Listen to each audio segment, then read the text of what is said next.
Hi everybody, happy Monday. It is the day before release day and I honestly can't believe it. When I think about how far Soul Jumper has come since I finished the book, it honestly blows my mind to think about where I started to tomorrow this book is released, and it's an amazing feeling, and I'm really lucky because I've had a lot of really supportive people along the way, and I can't thank you all enough for that because I've accomplished something that I've wanted to since I was very little, and I hope that I get to keep doing this. And so I'm excited to see what everybody thinks and to have a release day tomorrow. So, a couple of things before I jump into today's video. I do want to remind everybody about my donation project. I haven't posted about it in a while, but it is still happening. And so what that is, if you haven't seen it, is I am donating $1 of every paperback sold between pre-orders, so September 10th, all the way through the last day in October. So every person that orders a paperback, $1 of that sale is going to the Women's Coalition Against Violence and Exploitation. They are a great organization. October, if you didn't know, is Domestic Violence Awareness Month, and so people that know me really well know that's something that's very close to my heart, and something that I'm very passionate about is bringing awareness to domestic violence, to the exploitation of women and children. And this organization does all of that, as well as a number of other really amazing things. So if you plan to order a paperback, October is the month to do it for sure, because you're getting a book and you're also donating to a really amazing cause. Giveaways, I also want to throw those in. I will be doing 2 big giveaways tomorrow, and I'll announce before I pick a winner. I'm doing a lot of other things tomorrow, some different live sessions, and just so many exciting things. So I'm not just gonna pick someone and not tell anybody. I'll let you guys know if I end up doing it on one of the live sessions or if I just pick and post it on my social media, but I'm gonna run that until tomorrow. And so get on Instagram, get on Facebook. The details are on there. You can win some really cool stuff. I am very excited about both of those things. So let me know if you have questions, but be sure to get in on that before tomorrow. Lastly, reviews. If you read Soul Jumper, if you were an ARC reader, or you got some sort of other early copy, whatever the case may be, please, please, please, I can't even stress the pleases enough. Find it in your heart to get online tomorrow and leave a review. They help self-published authors more than I can even explain. And I think it'd be really cool to start release week and release day with reviews. So I'm very excited. And honest reviews. I've said that in my post before. Definitely leave honest reviews on Amazon, on Barnes & Noble, on Goodreads, on your blog, wherever the case may be. They help a ton, and they are greatly, greatly appreciated.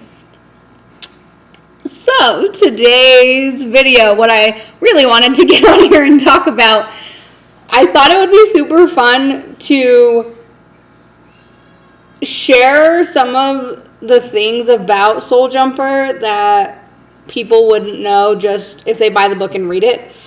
And to me, that's really fun because I'm a person that likes to know the little details. You know, when I read something and I love it, or I watch a movie and I love it, I look for other things that go with it. So I look for the playlist. I look for, maybe it's fan fiction, or maybe it's art, or I look for, okay, did the author write a blog post about this? And so I like knowing those things, and it's fun for me. And so I thought it'd be cool to share some of those things with you guys as we are starting release week.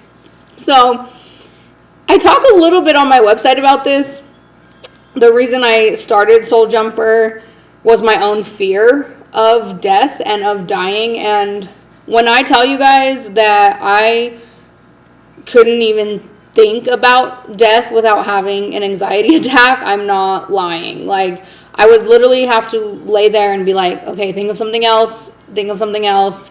It's a huge fear of mine, and it's gotten better as I've gotten older, but it still really scares me, and I'm not a person that likes the unknown. I do not like it.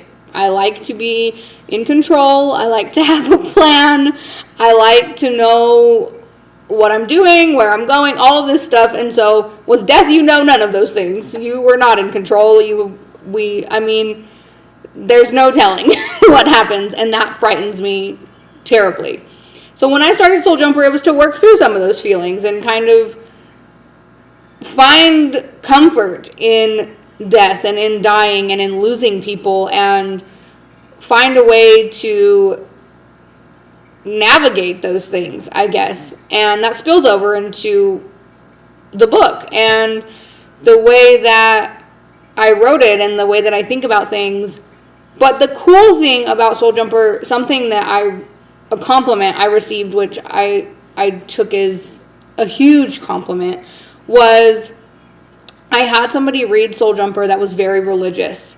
And I did that on purpose because I wanted their perspective on my perspective of what happens when we die. And so she read the book and she came back and she loved it. And she told me that she loved it because even though it offered another way to look at these things, it did not do it in a way that was insulting to her religion. And that meant everything to me, because there are so many different worldviews and perspectives when it comes to life after death and religion or spirituality. And I wanted this book to comfort people, not contradict their own beliefs. And so I hope that everybody feels the way that she did when reading this book, and that they find comfort in loss and in the unknown. So the next kind of fun little inspiration for Soul Jumper is a song called Lead Me Back. I'll link it down below, by Stan Hollow. And this song, it got me through.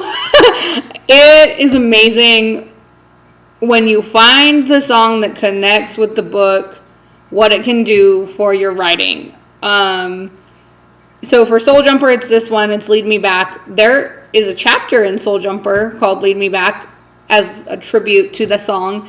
I also thank the artist in my acknowledgement because they really did get me through some crazy writer's block and editing and places in this book where I'm like, what am I doing?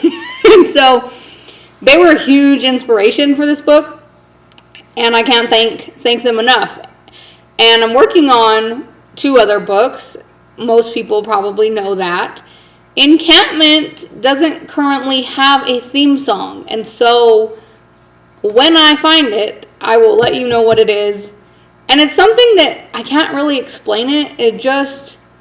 I don't really listen to music when I write. I didn't listen to any music with Soul Jumper except this one song. For The Man Before You, it does have a theme song, and it is the only song I've listened to while writing. But Encampment, I haven't found that yet. I haven't heard a song and been like, oh my gosh, like this is the theme. And so when I find it, I'll let you guys know. But it's pretty amazing. So that was a huge inspiration and something kind of fun. The last thing, and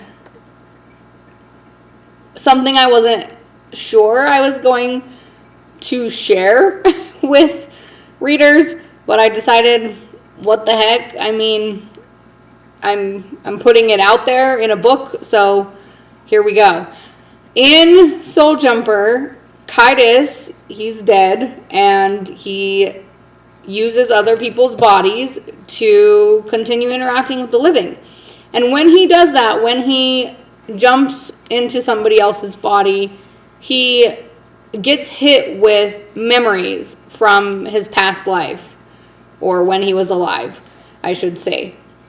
And those memories are almost entirely directly related to my own memories. And so, like I said, not something I was sure about sharing, but I'm going to. And I'm nervous about that and a little bit afraid about that, but that's part of writing. And writing can be very therapeutic and raw. And I wrote this book to deal with things, and sometimes that's where writing is needed. And so those memories, they're not all exactly as things happen, right? This is fiction, and so I want to make that very clear as well. There are things that I changed. There are things I either exaggerated or under-exaggerated. So this is not an autobiography. It's not things exactly as they played out in my own life. But Kitus, when he has those memories, they are my memories in some way, shape, or form. And that's a little terrifying to admit that. And so hopefully you guys go easy on those pieces. And it's weird because I don't relate to Kitus. Like, I didn't model him after me. But the memories seemed like a good place to connect with him, I guess, as a character. And you kind of have varying levels of that. I'll probably do a whole nother video on characters, writing them, identifying with them, not identifying with them at all, and how hard it is to write them. And I've said some things about it, but I think it'd be cool to do an entire video like that. But yeah, where me and Kitus collide is through his memories, and I'm interested to see how that goes over with people. And so those were my top kind of 3 huge inspirations for writing this book, and I hope you all love it. I can't wait to see what people think. I can't wait to read reviews or see people post it on their social media. It's just really exciting. So before I sign off, I want to show you guys really, really quickly. In the giveaways, I mentioned a bookmark. I don't think I've showed these before, and I really hope that's in focus. I don't know that it is. So the front is the cover of the book. The back is just my social media. I think that's upside down. And a couple of quotes from the book. So I picked 3 that I really like. One of them says, "I believe I found you here before, and that when we reach the end of our story, I'll find you again, here and in all other universes." And so Soul Jumper kind of toys with this idea of parallel universes or reincarnation. I don't go in depth on those things, but it definitely walks the line, and so that's kind of fun. "You are a galaxy baby all on your own." I love that quote. It happens toward the end of the book during a sad part, but I love the quote. And the last one, "Soulmates, twin flames, you only get one, and if you can't be with your other half, no one will ever compare." And so that's the bookmark that you'd be getting. It is laminated, so that's really nice. The character art that I mentioned, I did post this online, and it is on my website. If you just want one, you can get them on my website. It's postcard size and has a drawing of Celexa and Kitus. Obviously, he does not have features because he changes faces all the time, and the shadows in the background. So I thought that was a really nice touch. And then the back's just blank, and so when you get one of these, I can sign it for you if you want. You can use it as like a postcard or to leave somebody a note. So they're just kind of fun little extras. And then obviously you get the book. And oh my gosh, this is I haven't had a lot of time with these. I had the proof copy, but it says, proof copy all over it, really ugly like. So I'm loving that I have a whole bunch of these right now, and I'm going to be packaging these for the people that ordered signed copies today and mailing them out. So that's also really exciting. Okay, like I said, keep your eyes open. Tomorrow's going to be great. I'm so excited. It's going to be fun. Let me know, please, in the comments. Have you bought Soul Jumper already? Do you have it? Did you buy it on Amazon or Barnes & Noble? Do you have a copy? Do you plan to get a copy? So, as always, let me know if you guys have questions. Remember to stay happy. Remember to believe in yourself. Love yourself. I can't say that enough. Have an amazing Monday, and I will see you guys tomorrow.